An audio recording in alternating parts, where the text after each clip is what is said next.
Ben, on se retrouve sur le site de la Garenne, dont je vous ai parlé précédemment. Donc voilà. Alors tous les trous que vous voyez là, à mes pieds, tout ça, c'est ce qu'on appelle des gagnages. Alors ça, généralement, les lapins le pratiquent plus à l'automne et l'hiver, parce qu'ils cherchent des racines, des bulbes et autres. L'été et le printemps, ils préfèrent s'alimenter de ces herbes-là, ce genre d'herbes-là, vous voyez. Voilà. Mais parfois, quand il y a des roncerets comme ça, ou des petits arbrisseaux avec des bourgeons tendres dedans, ils arrivent à grimper dedans. Et oui, le lapin de Garenne fait de la varap. Voilà. Donc on va commencer par parler des gagnages. Alors les gagnages, c'est la première chose qu'on voit quand on piste une garenne normalement. Ici, comme vous constatez autour de moi, il y en a partout. Ça veut dire que cette garenne est déjà très peuplée. Voilà. En gros, entre 10 et 25 individus, je dirais. Mais aussi fleurissante. Voilà. Parce que là, vous ne le verrez pas, parce que bon, le site est un peu grand, mais juste dans... Ah, on voit mon pied. Juste dans ce secteur, voilà, le sol est littéralement labouré, quoi. Je vais me promener un petit peu par là pour vous montrer. Ils ont même réussi à faire crever un arbre, quoi. Voilà. Vous voyez, c'est assez retourné. Donc, voilà. Alors un autre indice, ça fait partie de la section pistache forcément, comme vous l'avez compris. Pour trouver une garenne, c'est facile. C'est les crottes. Voilà, les crottes. Bon là, j'ai un petit peu cherché, j'en ai pas trouvé. Ce qui est même bizarre. Pourtant c'est frais. Les gagnages sont de ce matin, donc je ne sais pas. Et si vous trouvez en vous baladant, ou en bivouaquant, ou ce que vous voulez, si vous trouvez des gros tas de crottes de lapin, on appelle ça des bornes territoriales. Alors ce ne sont que les mâles et les femelles dominantes du groupe, qui eux seuls se reproduisent, je tiens à préciser, qui le font. Voilà. Si vous en trouvez une, c'est que le trou de la garenne, enfin l'entrée de la garenne, pardon, n'est pas très loin. Donc voilà. Ensuite, il y a ce qu'on appelle les coulées.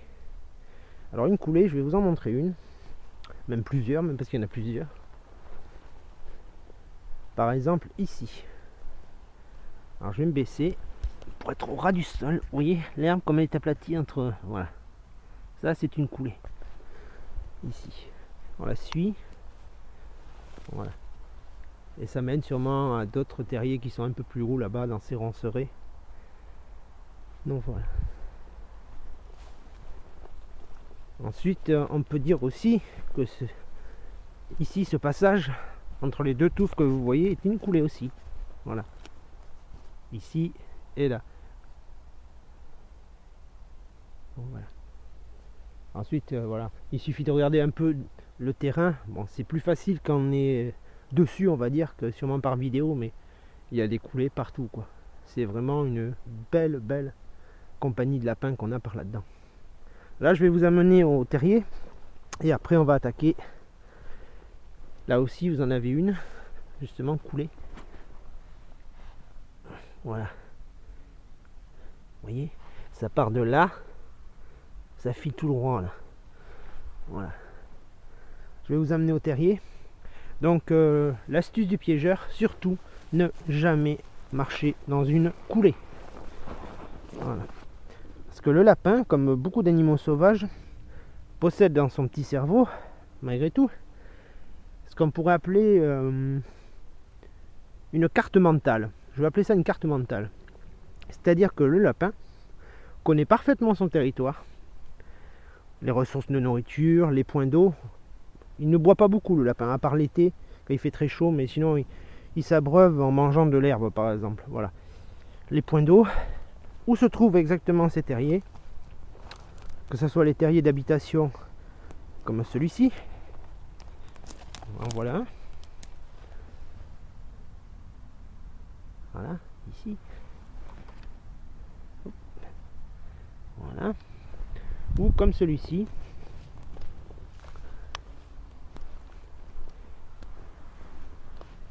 Voilà. Ensuite, il y a une deuxième sorte de terrier. On va dire là aussi, vous avez une coulée. Je sais pas si vous la voyez. Là, par contre, celle-là, on la voit bien. Voilà. Il remonte par là, il doit y avoir un autre terrier derrière là-bas. Il y a ce qu'on appelle aussi les terriers d'urgence. Alors c'est des terriers qui font à peu près 1 mètre, 1 mètre et demi de profondeur, qui ont un genre de petite chambre au fond, où le lapin peut se réfugier en cas de danger. Voilà. Mais ça ne lui sert pas d'habitation. Voilà. Dans les terriers d'habitation aussi, vous trouvez disons des tunnels et des chambres un peu particulières. On appelle ça une rabouillère. C'est là où la lapine, mais bas c'est petit, environ entre 6 et 10 petits lapereaux. Donc voilà. Elle est garnie de feuilles, de foin et puis des poils du dessous de son ventre. Donc voilà. Là aussi vous avez bien sûr des gagnages. Donc voilà. C'est un très bon site voilà, pour vous expliquer le piégeage. Bon, j'en ai trouvé un autre, et peut-être un autre aussi, mais bon, il faut que je vois parce que c'est une propriété privée, donc il faut que je me renseigne auprès du propriétaire. Pour l'instant, il m'a pas répondu. Donc voilà. Donc pour l'instant, je vous laisse. Je prépare tout pour l'installation du piégeage. Et je vous reprends d'ici quelques minutes. Donc pour fabriquer un collier, normalement, moi, j'utiliserai ceci. Mais bon, comme vous constatez à la vidéo, ça passe pas très bien.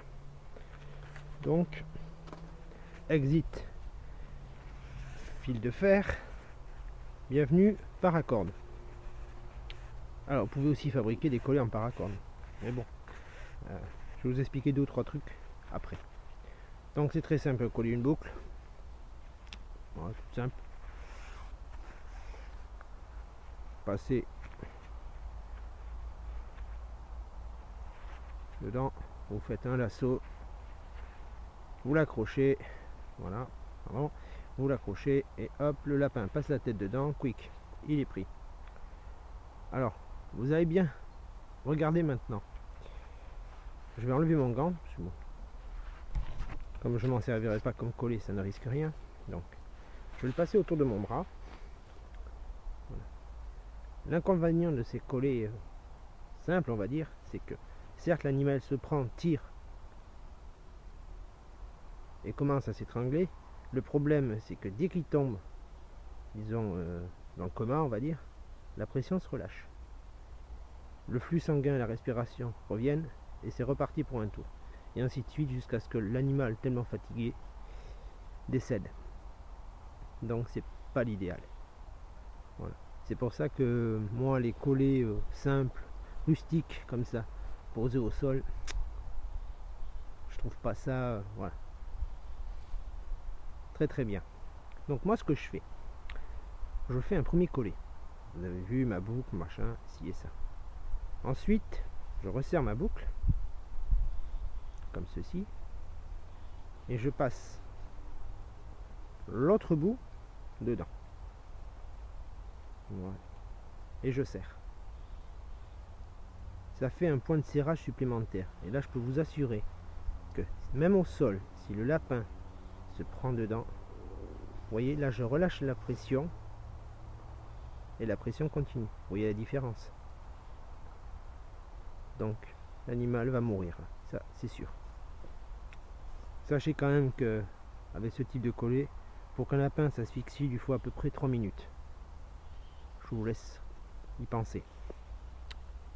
Donc voilà. Alors là maintenant je vais montrer la pose proprement dit derrière moi sur le terrain d'un collet, voilà, avec 2 ou 3 explications. Je vous dis à tout de suite.